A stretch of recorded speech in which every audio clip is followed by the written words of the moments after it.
Let's solve a classic physics puzzle together. You've got a plane flying high overhead, and it drops a package. It sounds pretty simple, right?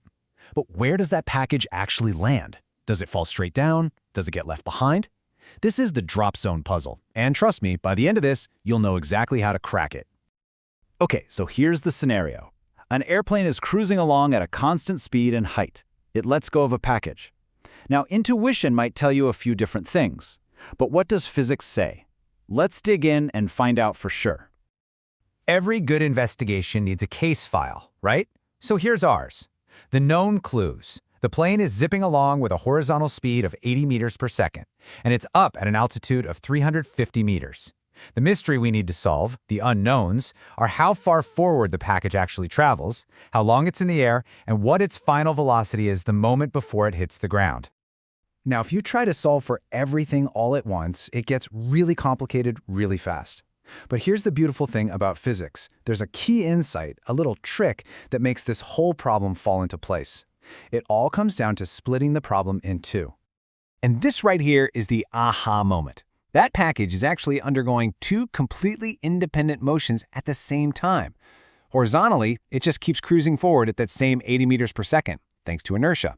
But vertically, that's a whole different story. It's in free fall. It starts with zero downward velocity and just accelerates towards the ground because of gravity.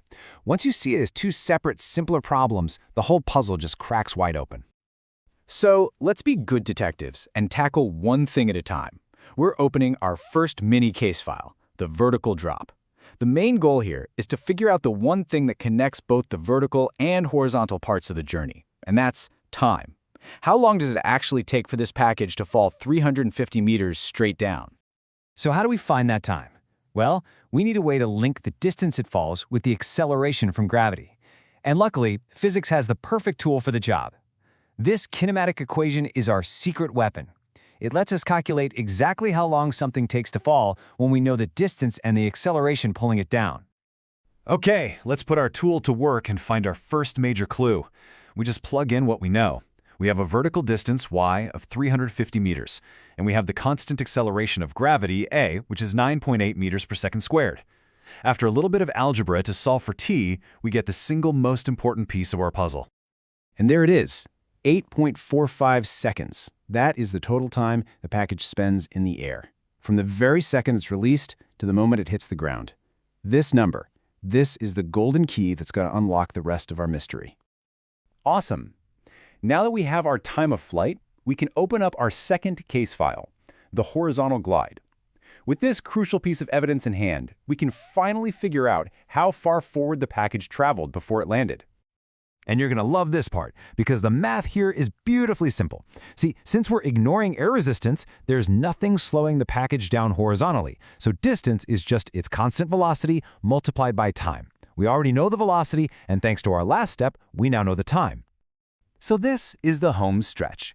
We know the package was gliding forward at a steady 80 meters per second, and we now know it did that for exactly 8.45 seconds.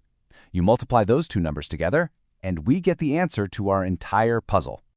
And case closed. The package travels a whopping 676 meters horizontally before it lands. It doesn't fall straight down at all. This just perfectly shows how its forward motion carried on, completely separate from its fall toward the Earth. So what's the practical takeaway here? Well, it's absolutely crucial. If you're the pilot and you want that package to land on a specific target, you can't drop it when you're right on top of it. You have to let it go 676 meters before you fly over the target. You have to let its forward momentum do the work and carry it the rest of the way. But hey, we're not done just yet. A good detective always gets all the facts. For the full picture, let's quickly figure out how fast that package was moving in each direction right at the moment of impact. Okay, check this out. The horizontal velocity, that's the easy one. It never changed. It was still cruising at 80 meters per second. But the vertical velocity? After falling for over 8 seconds, gravity accelerated it to a blistering 82.8 meters per second. Just think about that for a second. By the time it lands, it's actually falling faster than it's moving forward. How wild is that? So, let's wrap this investigation up. The number one takeaway? Any projectile motion problem like this can be split into two much simpler problems. You've got the vertical part, which is all about gravity, and the horizontal part, which is all about constant velocity. And the key? the linchpin that connects them both, is always going to be time. Of course, our entire investigation relied on one major simplification. We completely ignored air resistance. In the real world, that drag from the air would be pushing against the package the whole way down. So I'll leave you with a question to chew on. With air resistance in the mix, do you think the package would land farther away or closer to the drop point? It's a great question to think about. See you on the next one.